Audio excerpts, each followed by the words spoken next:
할렐루야. 이 자리 가운데 나오신 여러분들은 환영하고요. 또한 영상으로 함께하고 있는 여러분들도 환영합니다. 가능하시면 영상으로 계신 분들은 댓글로 한번 인사를 하셨으면 좋겠습니다.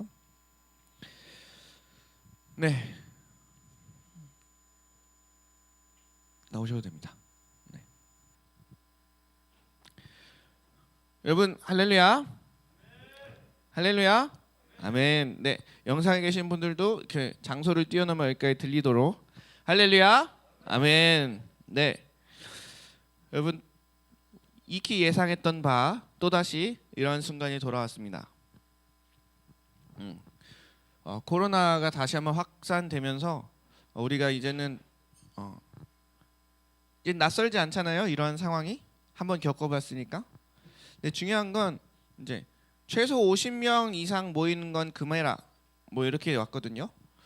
그래놓고서 이제 생각을 해보니까 초대교회 사람들이 각 가정에 모였을 때 최소 50명씩 모이지 않았을까 이런 생각이 들더라고요. 그러니까 베드로가 사도행전에서 설교했을 때 3,000명이 돌아오고 막 4,000명이 돌아오고 했었던 건 명절에 사람이 많이 모였을 때 가능했었던 이야기고, 기본적으로 이제 사도행전에서 말하는 그런 초대교회들이 역사했을 그 당시는 정말 가정교회들이 지하교회들이 있었기 때문에 지금 경부에서 말하는 50명 이하가 모이지 않았을까라는 생각입니다. 진짜로 성경에서 말하는 그 교회의 형태로 가고 있는 건 아닌가 이런 생각도 좀 해봅니다. 여러분 지금은 이게 두 번째인데 여러분들은 어떻게 느껴지시나요? 이제 좀 온라인 예배가 할만해지나요? 약간 이런 거리두기 마스크 쓰고 다니는 거 이제 뭐 손을 계속 씻고 이렇게 체온 재고 방명록 쓰는 거 학교에서도 하고 교회에서도 하고 어딜 가서든 이제 다 하는데 이제 그것들이 좀 익숙해지십니까? 우리가 처음 이런 일을 당했을 때는 좀 혼란스럽고 조금 어떻게 해야 될지 알지 못해서 예배가 무너졌을 수는 있겠으나 두 번째 맞이하는 우리 이번의 타이밍에는 예배가 무너질 수는 없습니다. 우리가 각자의 자리에서 그렇게 예배하는 일에 힘썼으면 좋겠습니다. 제가 부흥회가 끝나고 나서 그러니까 제 개인적인 마음에 그 교사들이 함께 모여서 대청댐에서 한번 자리를 잡고 같이 얘기할 때 제 마음에 그런 마음들이 있었어요. 저번에도 한번 얘기했었지만 여러분 우리나라의 법적으로 성인이 몇 살이죠? 20살이죠. 근데 여러분 20살 이제 곧 19살 되시는 이 고3들 여러분들이 세상에 나가서 살아날 준비가 되셨나요? 네. 성인이라고 하고 투표권을 주고 이런 거 저런 거 권리를 인정하고 뭐 결혼도 할 수 있게 하고 하는데 여러분 투표권을 행사할 만한 그런 정치적인 지식이나 이런 견해들을 가지고 계십니까? 뭐 결혼도 할 수 있다고 하는데 뭐 내 아내는 어떠한 사람이어야 될지 남편은 어떠한 사람이어야 될지 내 가정은 어떻게 꾸려나가는 건지에 대한 걸 알고 계십니까? 네. 이제 경제적인 활동을 할 수 있는 나이 정식적으로 20살이 되면 성인이 되면 그렇게 됐는데 여러분들은 돈을 버는 것 그리고 사회생활이라고 말하는 그 조직생활을 어떻게 하는지 혹 또 돈을 가지고 어떻게 관리해야 하는지 이런 것에 대해서 여러분 얼마나 아십니까? 네, 이렇게 생각하다 보니까 진짜로 학교에서는 도대체 뭘 가르치는 거지? 라는 생각이 좀 들더라고요. 학교에서 가르치는 거 국영수 모의고사 국영수 막 이렇게 하잖아요. 근데 실제적으로 20살이 딱 됐을 때 그럼 애들이 뭘 할 줄 알지? 할 줄 아는 게 없어요. 은행에 가서 통장 만드는 것조차도 힘들어해요. 계좌이체도 힘들어하는 애들을 봤어요, 저는. 네, 손들 필요는 없어요. 그래서 진짜로 특히나 우리가 크리스천이라고 말하는 다음 세대들이라면 진짜 사회에서 인정하고 또 우리가 말하는 성인이 딱 됐을 때 뭔가 준비되어 있는 세대들을 만들어야 되지 않을까라는 생각을 하게 되더라고요. 그래서 오늘 제가 이렇게 설교를 하고 다음 주부터는 좀 더 노골적인 설교들을 하려고 합니다. 노골적이라고 함은 진짜 크리스천들이 재정적인 영역에서는 어떻게 살아내야 되는지, 진짜 크리스천들이 성이라고 하는 영역에서, 미디어라고 하는 영역에서는 어떻게 살아내야 되는지에 대한 얘기를 되게 뚜렷하게 할 예정이에요. 여러분, 그래서 우리가 이제는 정말로 준비된 사람들이 됐으면 좋겠습니다. 아멘. 우리 이 시간 오늘 다 같이 보실 말씀 요한복음 4장 23절에서 24절입니다. 요한복음 4장 23절에서 24절 말씀입니다. 두 절밖에 안 되니까 우리 다 같이 한 목소리로 봉독하겠습니다. 아버지께 참되게 예배하는 자들은 영과 진리로 예배할 때가 오나니 곧 이때라.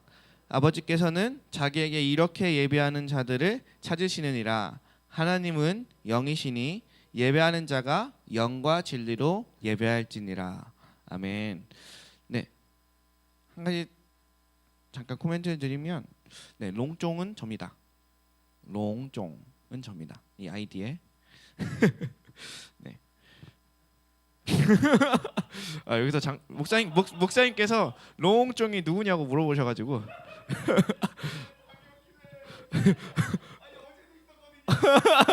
어제도 내가 롱종은 접니다. 중국어로 제 이름이 롱종이어가지고 그걸 그냥 세 글자로 늘려서 롱종이라고 했습니다.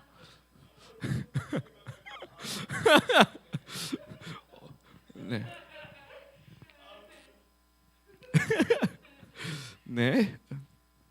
네, 오늘 본문 말씀 어디였죠? 요한복음 4장 23절에서 24절입니다. 여러분, 요한복음 4장에서 나오는 얘기가 어떤 얘기인지 아세요? 그 수가성 여인, 사마리아 여인 얘기, 뭐 이러면 좀 많이 익숙한가요? 네, 간략하게 스토리를 알려드리도록 하겠습니다. 이제 예수님이 간단하게 얘기해서 사마리아에 들어가서 사마리아 여인한테 물을 달라 했더니, 왜 나한테 물을 달라 하세요? 예수님이 내가 누군 줄 알았으면 네가 물을 그냥 줬을 거다 막 이러면서, 내가 주는 물을 마시면은 영원히 목마르지 아니할 거야 이랬다가, 또 너 남편이 누구냐 했더니, 저 남편이 지금은 없습니다 했더니, 뭐 이제 네가 없다는 말이 옳다 하면서 여섯 번째 결혼한 거 딱 알아내시고, 이제는 이 산에서도 저 산에서도 예배할 것이 아니라 막 이렇게 하시던 그 스토리, 이렇게 말하면 더 못 알아듣나요? 네, 이제 하나하나 보도록 하겠습니다. 네, 이게 스토리가 뭐냐면, 주님이 유대를 떠나서 다시 갈릴리에 가려고 하실 때 일반적으로, 그러니까 사마리아라는 지역을 지나쳤어야 됐어요. 일반적으로 유대인들은 사마리아라는 지역을 곧바로 통과해서 지나치지 않고 돌아서 갔습니다. 왜냐하면 유대인들과 사마리아인들과는 사이가 좋지 않았기 때문이에요. 유대인들의 인식에 사마리아인들은 개나 돼지나 짐승과 똑같았습니다. 네, 사마리아는 이제 저희가 구약 캐스켓을 하면서 많이 들어보셨을 텐데, 북이스라엘의 수도입니다.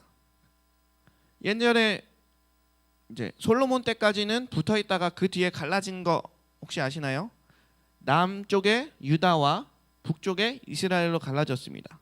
그래서 남쪽에는 예루살렘이 수도였고요, 북쪽에는 사마리아라는 땅이 수도였습니다. 그래서 북쪽의 이스라엘은 이제 아시리아, 아수르라고 하는 제국에 의해서 멸망당했고요. 남쪽의 유다는 바벨론이라고 하는 나라에서 멸망당했죠.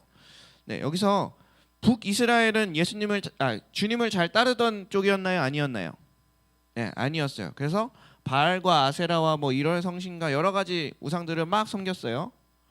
자, 유대인들의 입장에서는 유일신을 믿고 또 이제 아브라함의 그 혈통을 되게 중요시 여겼던 사람들의 입장에서 그렇게 이방신을 많이 섬기는 애들을 좋아하겠어요? 싫어하겠어요?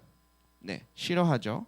그리고 나서 아수르에게 멸망당했을 때 아수르가 펼친 포로 정책이 뭐였냐면, 식민지 정책이 뭐였냐면, 아수르 사람들을 그곳으로 강제 이주시켜서 거기 있는 사람들과 결혼하게 해서 피가 섞이게 만들어 버렸어요. 그래서 이때 아수르한테 멸망당하고 강제로 아수르 사람들과 결혼해서 살게 된 거예요. 여러분, 아까 내가 처음에 말씀드렸듯이 유대인들은 아브라함의 혈통을 되게 중요하게 여겼는데 저 사람들이 이제는 피가 섞여 버린 거야. 그래서 이제는 니네는 아브라함의 민족이 아니다. 니네는 완전히 섞여 버렸고 혼합해 버렸고 완전 더럽혀졌다라고 생각을 했었죠. 그래서 유대인들은 사마리아인들을 굉장히 싫어했고 경멸했고 멀리했습니다. 그래서 보통 유대에서 갈릴리를 갈 때 사마리아를 통과하지 않고 돌아갔었죠. 좀 걸려도. 그리고 어떤 길을 가다가 사마리아인을 만나면 완전 개무시했습니다. 왜냐하면 걔네들은 짐승반도 못한 사람들이었기 때문에. 그래서 예수님이 선한 사마리아인이 이웃이라고 하는 그 비유를 했을 때도 사람들이 엄청난 충격을 받았었겠죠. 자, 근데 예수님과 제자들은 그곳에 들어갑니다. 예수님은 거기에서 만날 사람이 있었기 때문이겠죠. 그래서 제자들한테 먹을 것을 사라고 보내시고 이제 우물 곁에 계시고 앉으시는데 그때 사마리아 여자 한 사람이 물을 기르러 옵니다. 네, 요한복음 4장 6절에서 7절입니다. 네, 같이 읽겠습니다. 거기 또 야곱의 우물이 있더라. 예수께서 길 가시다가 피곤하여 우물 곁에 그대로 앉으시니 때가 6시쯤 되었더라. 사마리아 여자 한 사람이 물을 기르러 왔음에 예수께서 물을 좀 달라 하시니. 자, 여기서 주님께서 길을 가시다가 피곤하셔서 우물 곁에 앉으셨어요. 자, 여기서 때가 6시쯤이라고 나오는데 이 6시가 몇 시일까요? 성경에서 말하는 뭐 제9시, 제6시 뭐 이런 시간들이 있는데요. 곱하기 2. 네, 플러스 6. 맞죠? 네, 플러스 6을 하면 됩니다. 플러스 6. 자, 그러면 6 더하기 6은 네, 12. 정오가 되는 시간이죠. 해가 가장 뜨거울 때가 언제인지 아세요? 네, 12시에서 2시 사이입니다. 해가 가장 뜨거울 때. 네, 근데 우리나라의 해도 엄청 뜨겁지만 이 팔레스타인 근방은요 해가 진짜 엄청 뜨겁습니다. 근데 우리나라는 해가 뜨거운데 습도도 높아서 불쾌지수가 높은데 이스라엘은 해가 엄청 뜨거운데 건조해서 그늘만 가면 좀 시원해요. 해 밑에 있으면 완전 쪄 죽고요. 그래서 보통 사람들은 우물에 물을 뜨러 나올 때는 해가 없는 시각, 새벽녘이나 혹은 해가 저물 때 늦은 오후 이런 시간에 나옵니다. 정오쯤에 나오는 사람은 없죠. 근데 정오쯤에 나왔단 말은 사람들 몰래, 그러니까 사람들을 마주치지 않기 위한 것이었습니다. 이제 거기서 그곳에 쉬고 계시다가 한 여인이 물을 뜨러 나오시는 것을 보고 물을 달라고 하시죠. 여러분, 예수님이 진작에 목말랐으면 혼자서 물 떠서 먹을 수 있지 않았을까요? 그리고 그분은 여인이고 주님은 남자인데 거기서 물덩이 하나 없었을까? 네. 옛날 우물들을 생각해 보면 그냥 큰 우물통이 있어서 이렇게 도르래로 싹싹싹싹 해가지고 내렸다 올리면 되는 거 아닙니까? 네. 아무튼 다분히 의도적으로 이제 여인에게 묻죠. 그래서 물을 달라 하시니까 사마리아 여인이 놀랍니다. 왜냐하면 예로부터 유대 사람과 사마리아인은 상종한 적이 없었는데 이 이상한 유대인 남자가 혼자 쉬고 있더니 갑자기 물을 들어온 나한테 대뜸 말을 거니까 그래서 왜 어찌하여 나한테 물을 달라 하십니까? 라고 하는데 예수님은 좀 이상한 얘기를 하세요. 4장 10절이요. 10절 같이 읽겠습니다. 예수께서 대답하여 이르시되 네가 만일 하나님의 선물과 또 내게 물을 좀 달라 하는 이가 누구인 줄 알았더라면 내가 그에게 구하였을 것이요 그가 생수를 내게 주었으리라. 네, 또 13절 14절에서는 또 이런 얘기를 합니다. 예수께서 대답하여 이르시되 이 물을 마시는 자마다 다시 목마르려니와 내가 주는 물을 마시는 자는 영원히 목마르지 아니하리니 내가 주는 물은 그 속에서 영생하도록 솟아나는 샘물이 되리라. 자, 갑자기 예수님이 대뜸 물을 달라 하시더니 왜 나한테 그런 걸 시키세요 하니까 예수님이 한 말, 내가 누군지 알아? 네 아버지하고 뭐 이랬던 예수님. 그래서 이 물을 좀 달라 하는 이가 누군 줄 알았다면 내게 구하였을 것이요 라고 합니다. 그러면서 또 하는 말이, 이 물을 먹어도 다시 목마른데 나한테는 영원히 목마르지 않는 샘물이 있다. 내가 주는 물은 그런 물이다.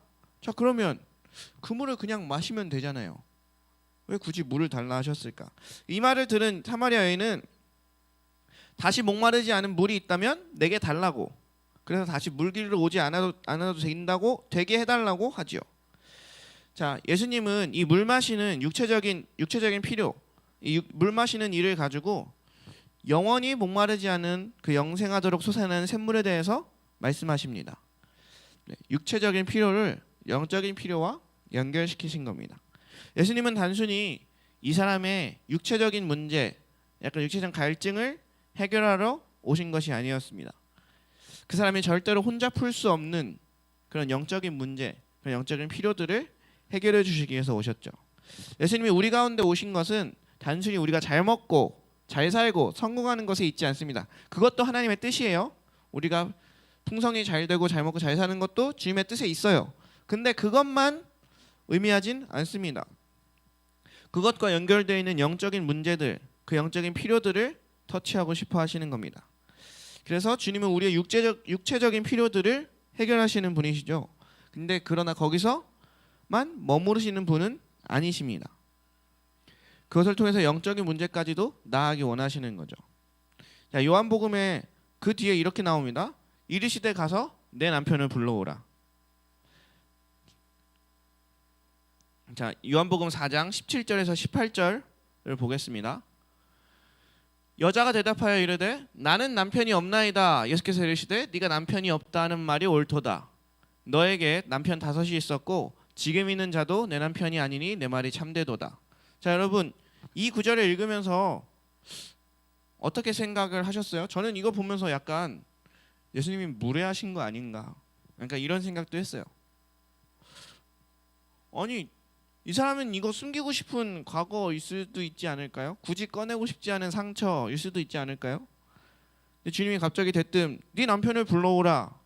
그래서 없다고 하니까 갑자기 너는 남편이 없는 게 맞아. 전에 다섯이 있었고 지금 있는 자도 네 남편이 아니잖아. 여러분, 그 말을 만약에 사마리아 여인의 입장에서 내가 듣는다고 했을 때 여러분 반응은 어떻겠어요?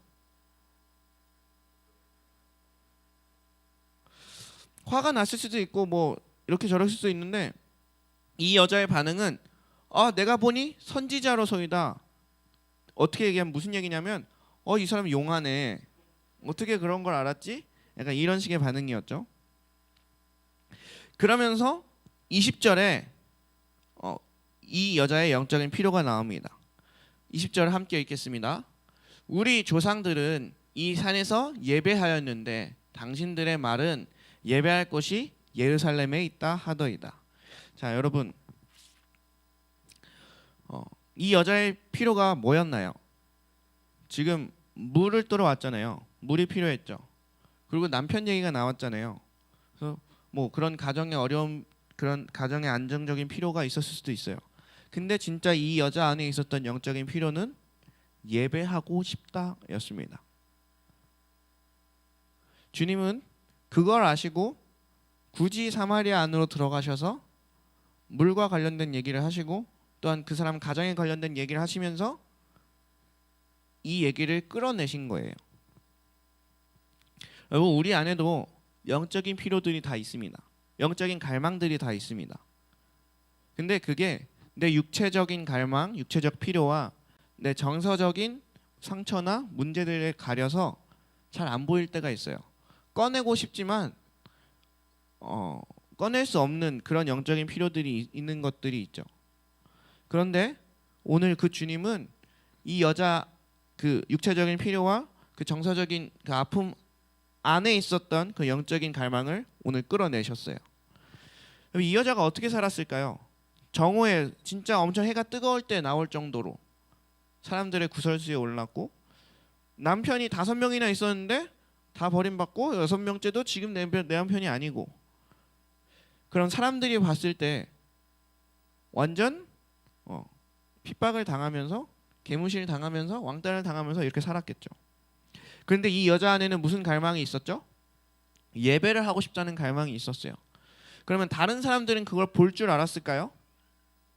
아무도. 여러분 진짜 학교에서 막 양아치처럼 하고 다니고 진짜 막 사고만 치고 다니는 그 어떤 친구가 우리의 눈에는 쟤 왜 저래? 쟤 인생 막 사네라고 할지 모르지만 그 안에는 진짜로 하나님을 만나고 싶은 갈망이 있을 수도 있잖아요. 그죠? 우리 또한 마찬가지예요. 우리도 지금 막 정신을 못 차린 것 같고, 공부도 제대로 안 하는 것 같고, 뭐 가정에서 상처는 이빠이 많이 받고, 막 이런저런 일들이 있으나 우리 안에도 그런 영적인 갈망들이 있다고요. 내 안에 그런 영적인 갈망들이 있어요. 여러분, 내 육체적인 필요에 의해서 혹은 내가 받은 이제 그 상처나 그런 어려움들 때문에 가려져 있을지라도 주님은 그 영적인 필요를 보고 계시다고요. 여러분, 그럼 내가 가지고 있는 육체적 필요나 내가 가지고 있는 그 육체적 어려움이나 혹은 정서적인 상처나 어려움들이 주님 앞에 나아가지 못할 이유는 전혀 되지 않습니다. 사람들은 오해하고, 사람들은 너 남편이 6이나 있는 여자가 어딜 막 이렇게 얘기할 수도 있지만, 주님께서 지금 이 여인에 대해서 보고 계신 것은 그 영적인 갈망에 대해서 보고 계시다는 거예요.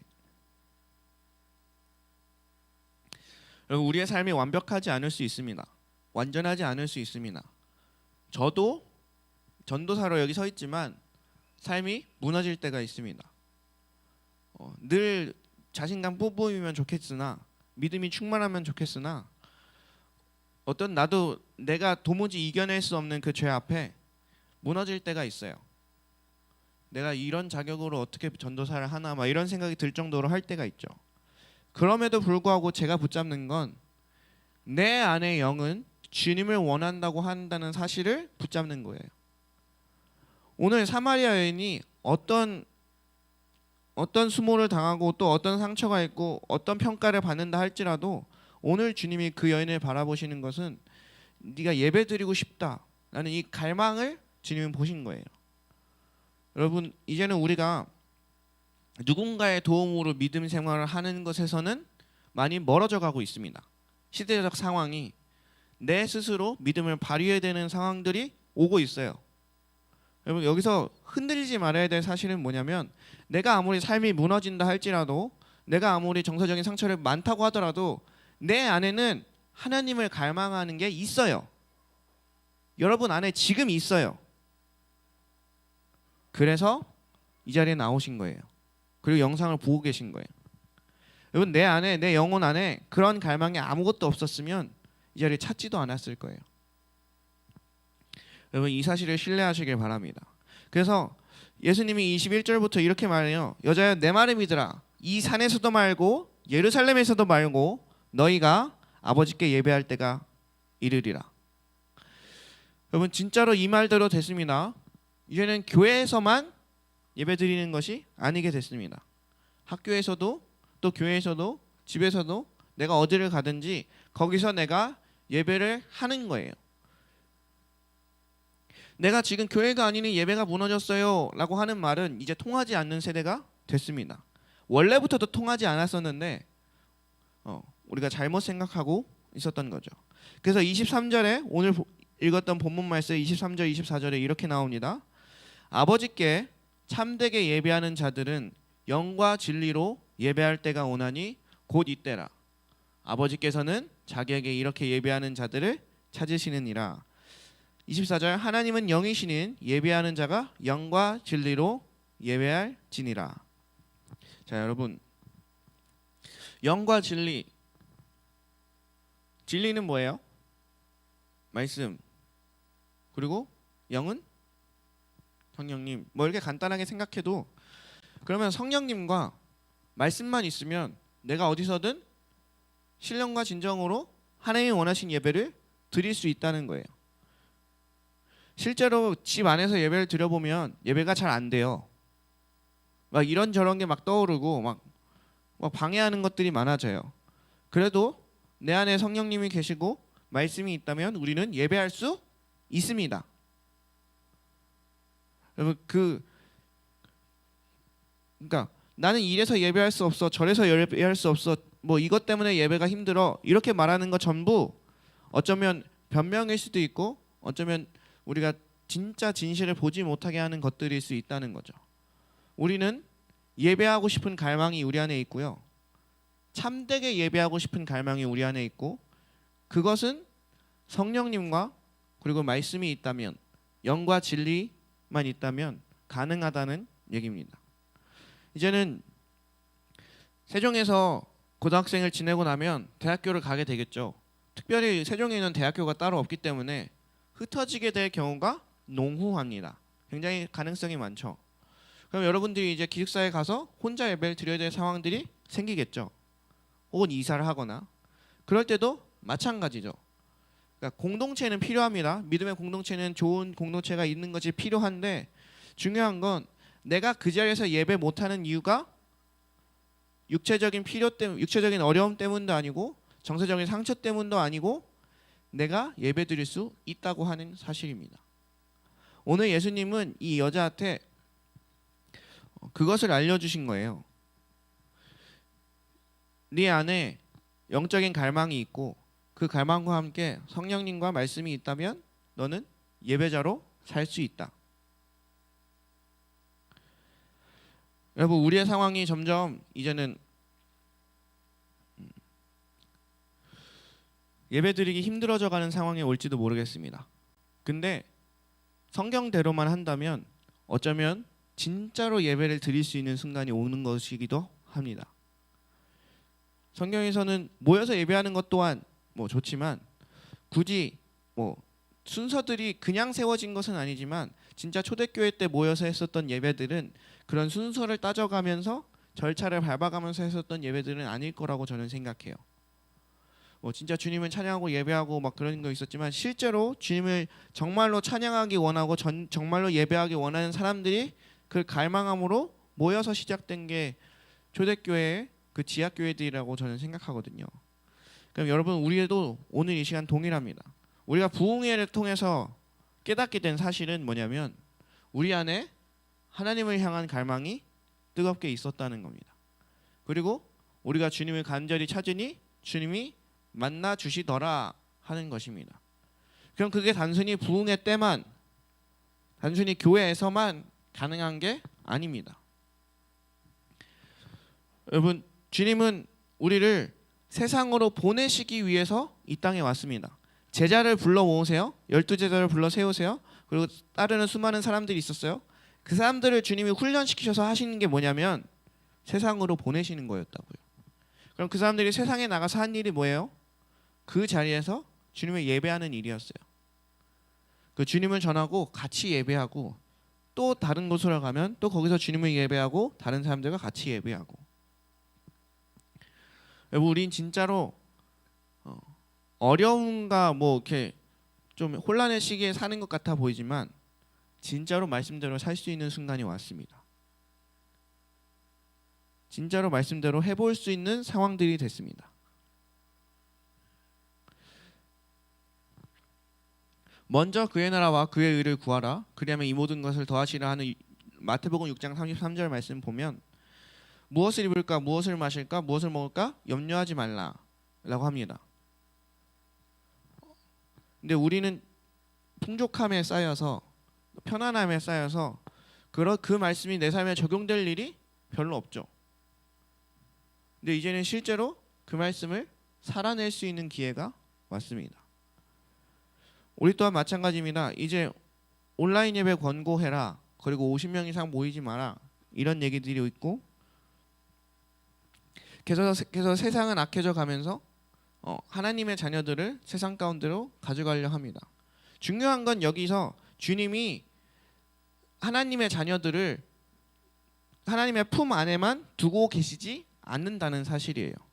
너희들이 이제는 자랐으니 세상에 나가서 하나님의 빛을 발하라라고 말하는 게 예수님의 말씀입니다. 우리는 여전히 훈련이 필요합니다. 그러나 세상에 나가서 빛과 소금이 되어야 되는 것 또한 맞습니다. 우리가 여기서 깨달아야 할 사실은 내 육체적 상황이 어떠하든지, 내 가정의 상황이 어떠하든지, 내 정서적인 그런 문제들이 어떠하든지 간에 내 안에는 주님이 계시고 내 안에는 주님을 향한 갈망이 있다는 것입니다. 그리고 그것들을 신뢰하십시오. 제가 믿음이 흔들릴 때마다 늘 붙잡는 게 이거예요. 계속 주님께 고백하는 게 이거예요. 난 그래도 주님을 갈망한다고. 그게 내 영의 사실인 것을 나는 믿는다고. 내 안에 그 성령님이 계시고 나는 계속 그 성령님을 원한다고. 내가 내 인생이 무너지고 삶이 이렇게 타락하고 이런 것과 상관없이 그 사실은 온전히 붙들고 있어야 되는 것입니다. 여러분 속에 하나님의 영이 있습니다. 그리고 우리는 하나님을 갈망하는 사람들입니다. 진짜로 주님이 예배하는 것을 갈망하는 사람들이라고요. 그래서 주님이 우리로 하여금 참된 예배를 드릴 수 있도록 인도해 가실 겁니다. 그럼 우리가 기억해야 될 것은 우리의 육체적 상황과 상관없이, 우리의 정서적 상황과 상관없이 그 영적 일들을 믿는 거예요. 영적인 갈망들을 붙잡는 겁니다. 제가 오늘 말씀의 제목을 영적인 갈망에 집중하라입니다.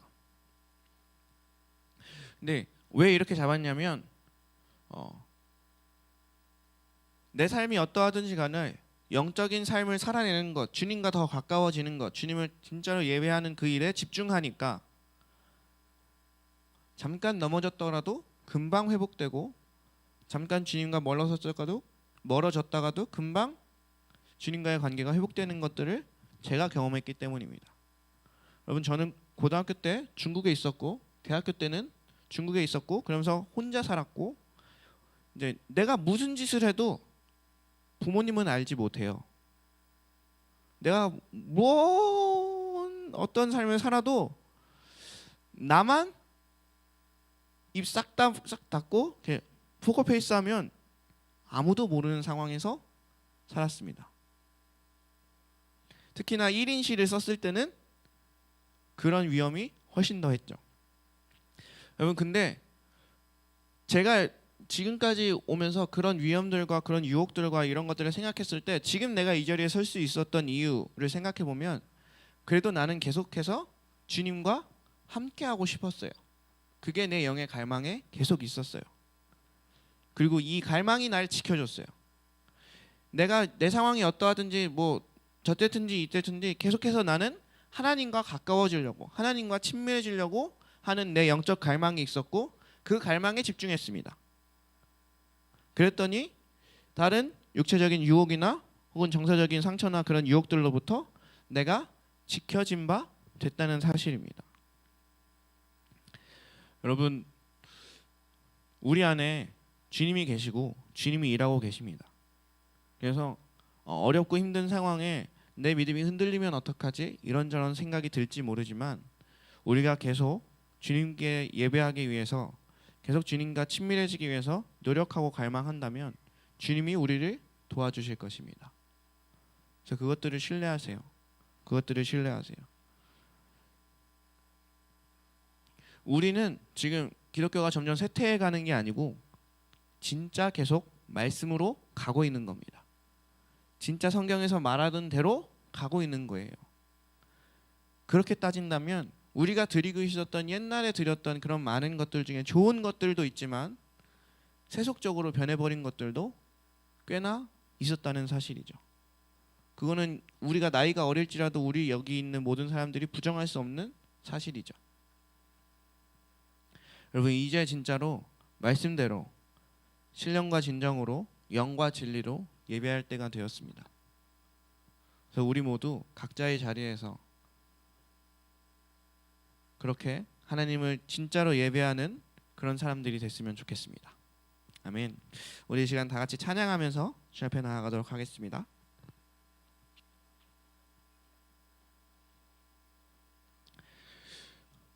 마음이 상한 자를 고치시는 주님, 같이 찬양하겠습니다.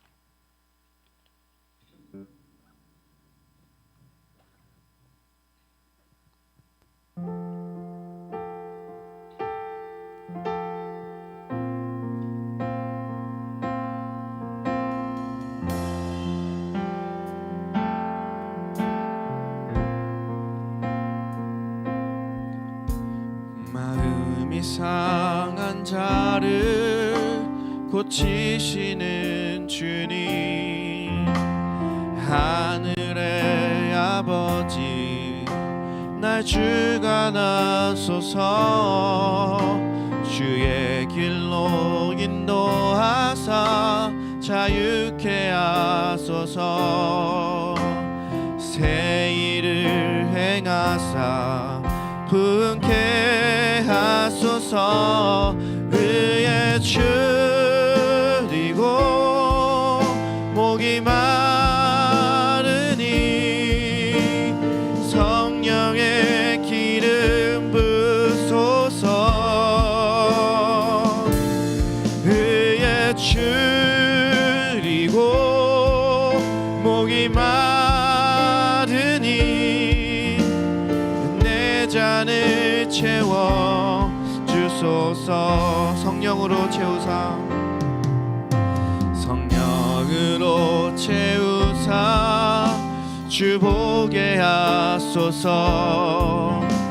주의 임재 속에 은혜 알게 하소서.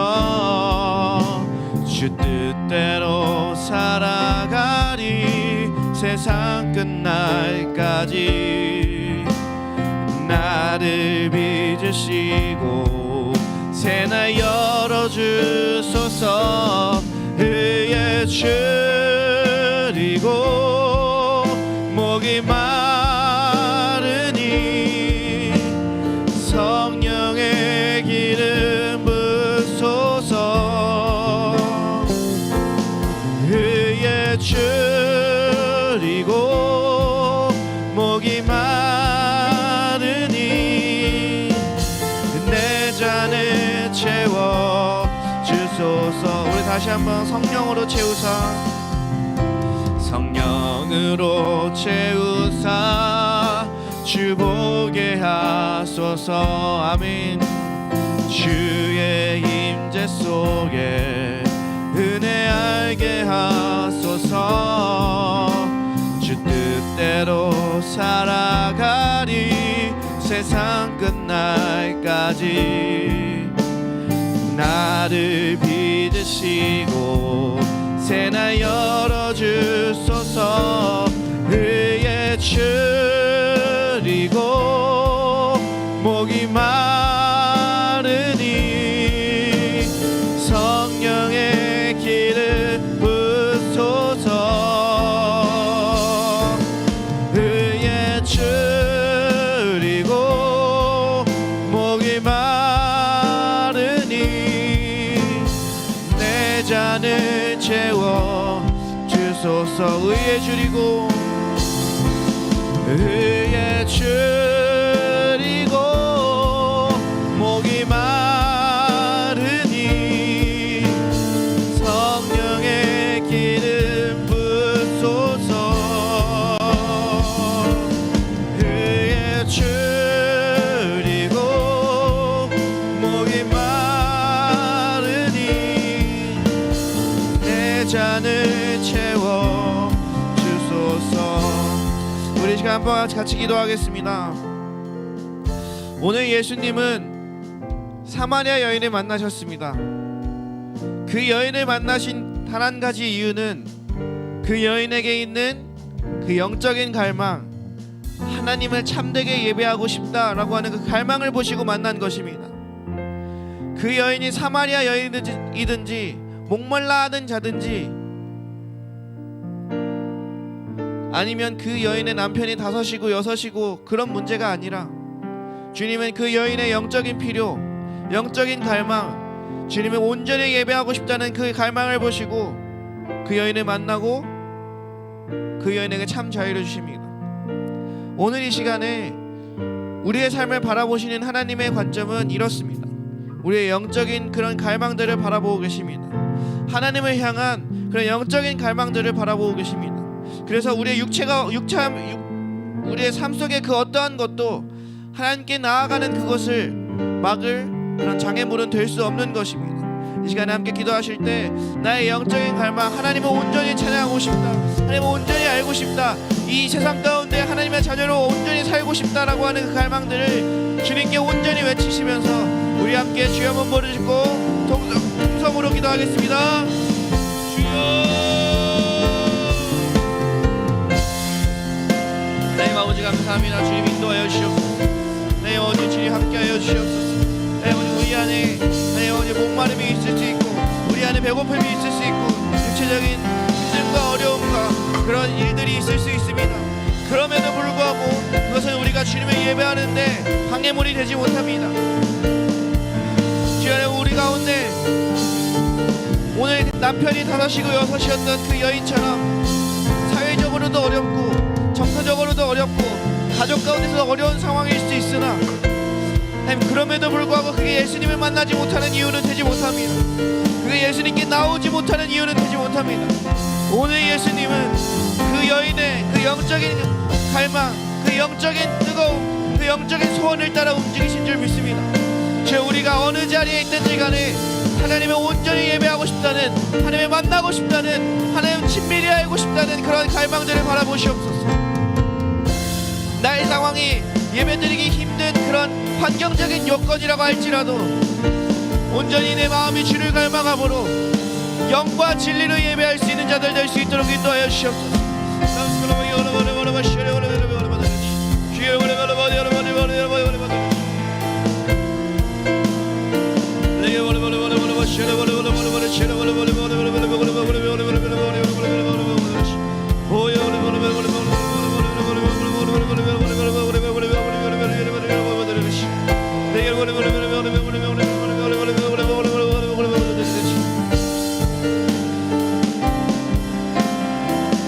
우리 시간 한 가지 더 기도하며 나가겠습니다. 아버지께 참되게 예배하는 자들은 영과 진리로 예배할 때가 오나니 곧 이때라. 아버지께서는 자기에게 이렇게 예배하는 자들을 찾으시느니라. 여러분, 우리 이제 때가 되었습니다. 하나님께 신령과 진정으로 또한 참되게 그 영과 진리로 예배할 때가 이제 되었습니다. 이제 예수님은, 이제 하나님은, 이제 그리고 성령님은 그러한 자들을 찾고 계십니다.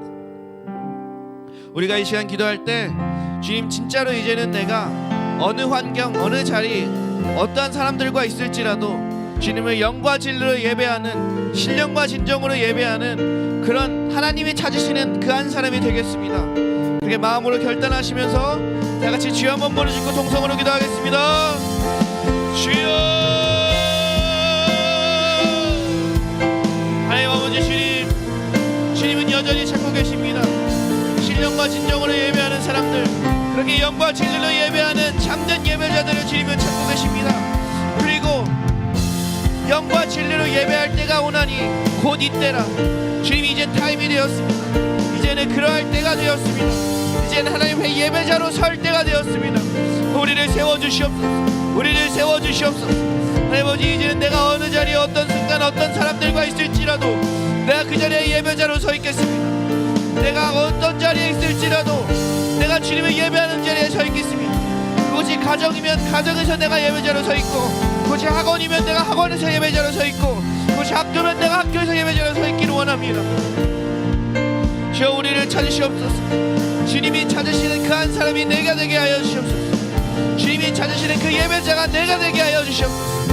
주님 온전히 인도하시고 함께 하시옵소서. 주여.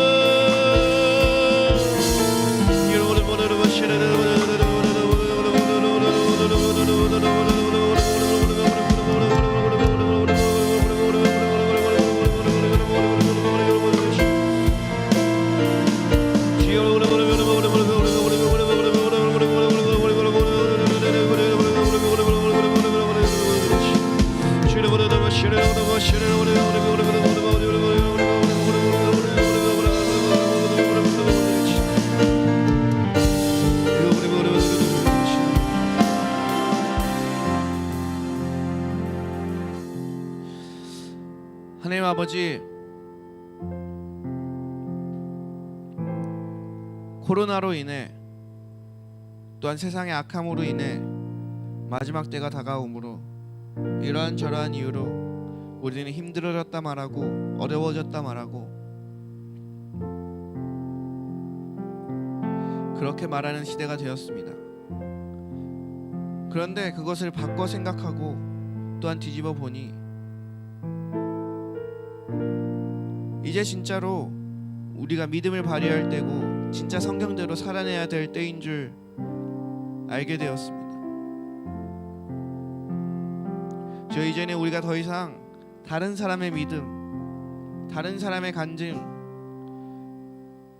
그런 것 뒤에 숨는 것이 아니라 오직 그 십자가 앞에 내가 주님께 예배하는 자로 서게 하여 주시옵소서.